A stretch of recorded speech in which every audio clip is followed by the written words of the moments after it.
ညအမောင်တိတ်ဆိတ်နေတဲ့အချိန်မှာ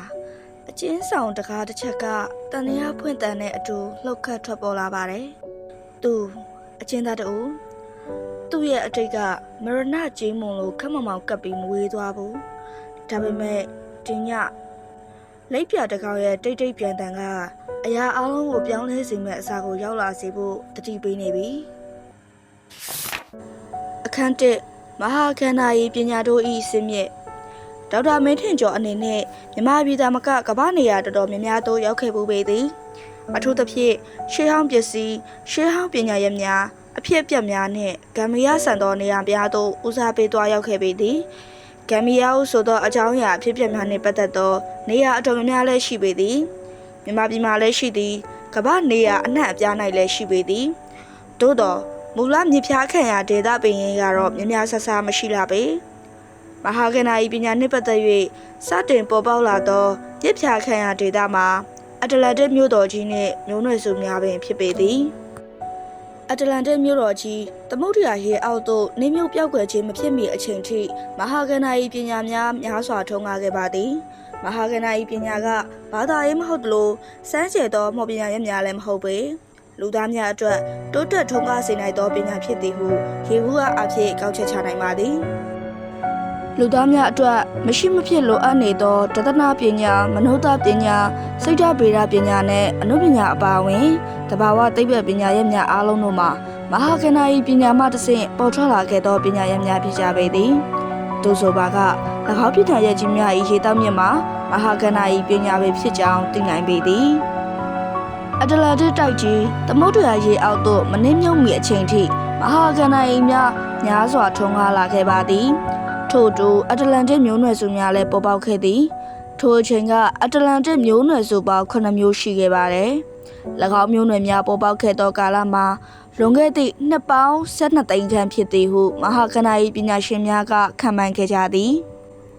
ထိုအချိန်ကထုံးကားခဲ့သောမျိုးနွယ်စု9မျိုးများထဲမှယနေ့ကမ္ဘာပေါ်၌လူဦးရေအများဆုံးမှာမွန်ဂိုလီယာမျိုးနွယ်ကွဲများဖြစ်ကြလေသည်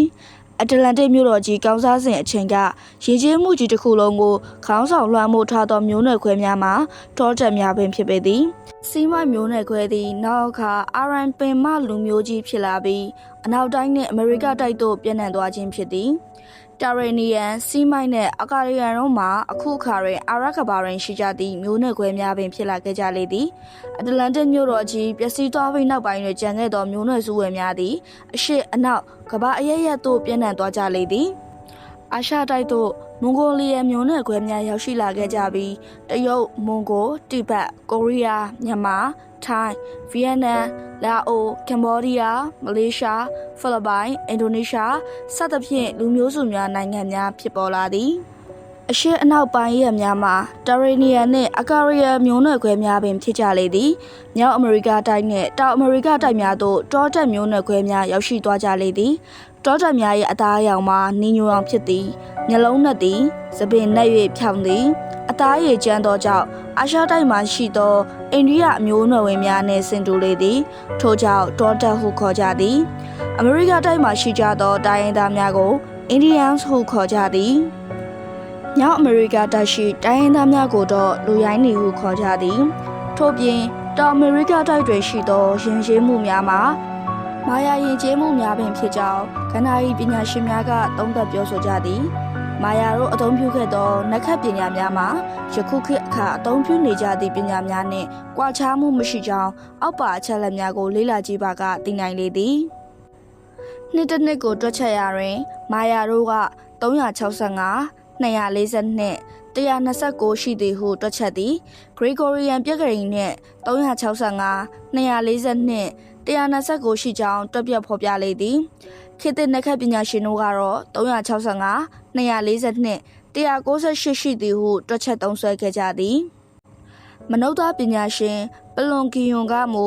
မာယာတို့၏ကဏ္ဍ၏ဆိုသောကျမ်းတွင်လွန်ခဲ့သောနှစ်ပေါင်း11500ကပင်မာယာယဉ်ကျေးမှုကြီးပေါ်ထွန်းခဲ့သည်ဟုရေးသားဖော်ပြထားခဲ့ပါသည်သို့ဆိုပါကအတလန်တစ်မြို့တော်ကြီးမပြောက်ကွယ်မီကပေါ်ထွန်းခဲ့သောယဉ်ကျေးမှုနှင့်မဟာကဏ္ဍ၏ပညာများမှာယခုအခါကမ္ဘာနေရာအနှံ့အပြားသို့ပြန့်နှံ့ရောက်ရှိနေသည်ဆိုသောအချက်မှာလက်ခံနိုင်စရာအကြောင်းပင်ဖြစ်လေသည် ယခုရေးသားမည်ဝိထုရှိသည်ကန္နာ၏ပညာ၏မြစ်ဖြာခံအားဖြစ်သောအီဂျစ်ပြည်နှင့်သက်ဆိုင်သည့်အကြောင်းအရာများပါနေသောကြောင့်အတ္တလန္တိတ်အကြောင်းကိုလည်းတည်တလောက်ဖော်ပြပေးသွားပါမယ်။လွန်ခဲ့သောနှစ်ပေါင်း9သိန်းခန့်ကကမ္ဘာပေါ်တွင်အတ္တလန္တိတ်တိုက်ကြီးရှိပြီးအတ္တလန္တိယလူသားများရှိခဲ့သည်။ထိုသူတို့သည်ဉာဏ်ပညာအဆင့်အတန်းမြင့်ုံသာမကပဲကန္နာ၏ပညာရပ်များပါအထက်တန်းကြကြတက်မြောက်ထားသည်ဟုပလေတိုကရေးသားခဲ့သည်ကိုအကြောင်းပြု၍အတ္တလန္တိယလူအဖွဲ့အစည်းယဉ်ကျေးမှုအနုပညာနှင့်ကန္နာ၏ပညာများကိုစိတ်ဝင်လာစားခဲ့ကြသည်ယခုခေတ်တွင်ကအရင်ခေတ်များထက်ပိုမို၍စိတ်ဝင်စားလာရုံမကတရန်လီယန်တို့၏ပတ်သက်သောစာအုပ်များပင်ရေးသားပေါ်ထွက်ခဲ့သည်တချို့အနောက်တိုင်းနိုင်ငံများတွင်အတ္တလန္တိယန်လူသားများအကြောင်းလေ့လာရန်အသင်းအဖွဲ့အစည်းများပင်ဖွဲ့စည်းဆောင်ရွက်ခဲ့ကြသည်ယခုခေတ်ကန္နာ၏ပညာရှင်များကလည်းသူတို့၏စိတ်ဆွမ်းအဖြစ်ရှေးဟောင်းအတ္တလန္တိယန်သမိုင်းနှင့်ကန္နာ၏ပညာများကိုလေ့လာပြီးစာအုပ်စာတမ်းနှင့်ဆောင်းပါးများရေးသားလျက်ရှိသည်အထက်ပါအထောက်ထားများအရအတ္တလန္တိတ်တိုက်ကြီးရေလွှမ်းမိုး၍တစရေအောက်ရောက်သွားသောအခါအတ္တလန္တိယန်ပညာရှင်များသည်သူတို့ရဲ့တပည့်နောက်လိုက်များကိုခေါ်ဆောင်၍ရေဘေးမှလွတ်မြောက်ရာသို့ထွက်ခွာလာကလွန်ခဲ့သောနှစ်ပေါင်း3သိန်းခန့်ကဥရောပတိုက်နှင့်အီဂျစ်ပြည်သို့ရောက်ရှိလာသည်ဤသို့ရောက်ရှိလာသောအထိမ်းအမှတ်ဖြင့်အီဂျစ်တွင်ပီရမစ်များနှင့်အင်္ဂလန်တွင်ကြောက်တိုင်စဝိုင်းများကိုတွေ့ရှိရသည်ခရစ်ယာန်တမန်ကျမ်းစာအရာရေလွှမ်းမိုးမည်ကိုသိသောနိုအာသည်တင်မောတစီဖြင့်ရေလွှမ်းမိုးခြင်းမှလွတ်မြောက်နိုင်မည်ကုန်မည်ကိုလိုက်ရှာသည်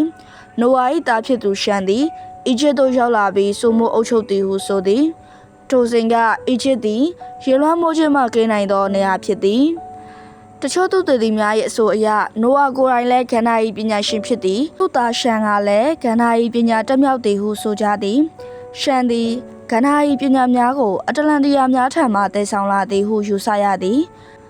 ကမ္ဘာပထဝီအနေအထားရုတ်တရက်ပြောင်းလဲသွားပြီးကမ္ဘာတိုက်ကြီးများရှေးဟောင်းလူမျိုးများနဲ့ရှေးဟောင်းယဉ်ကျေးမှုများပင်လယ်သမုဒ္ဒရာများအောက်သို့နှိမ့်မြုပ်သွားခြင်းသို့မဟုတ်ပင်လယ်သမုဒ္ဒရာရေထုလွှမ်းမိုးခံရပြီးနောက်ပျောက်ကွယ်သွားခြင်းစသောအကြောင်းအရာများသည်ဖော်ပြလိုပေသည်ကမ္ဘာပေါ်တွင်ရေအောက်သို့ပျောက်ကွယ်သွားသည်ဟုယူဆထားသောတိုက်ကြီး၄ခုရှိသည်အတ္တလန္တိတ်လမိုရီယာမူအေဗလွန်တို့ဖြစ်သည်ပျောက်ကွယ်သွားသောတိုက်ကြီးများတကယ်ရှိသည်ဟုသောအယူအဆကိုယနေ့သိပ္ပံပညာရှင်များကတိုးတက်လာသောသိပ္ပံအယူအဆနှင့်ဖြစ်နိုင်စရာရှိသည်ဟုကောက်ချက်ချခဲ့ပါသည်ပျောက်ကွယ်ခဲ့သောတိုက်ကြီးများအနက်စိတ်ဝင်စားဖွယ်ရာအကောင်းဆုံးနှင့်ယနေ့ပညာရှင်များကအမှန်တကယ်ဖြစ်နိုင်သည်ဟုသောတိုက်ကြီးမှာအတ္တလန္တိတ်တိုက်ကြီးပင်ဖြစ်ပေသည်ဂရိဒသနာဆရာကြီးပလီတိုကအီဂျစ်ရှေးဟောင်းကျမ်းစာများအီဂျစ်ဘုန်းတော်ကြီးများ၏ပါဇက်သမိုင်းများမှအရအချက်လက်များကိုကိုးကား၍အတ္တလန္တိတ်တိုက်ကြီးရှိခဲ့ကြောင်းကို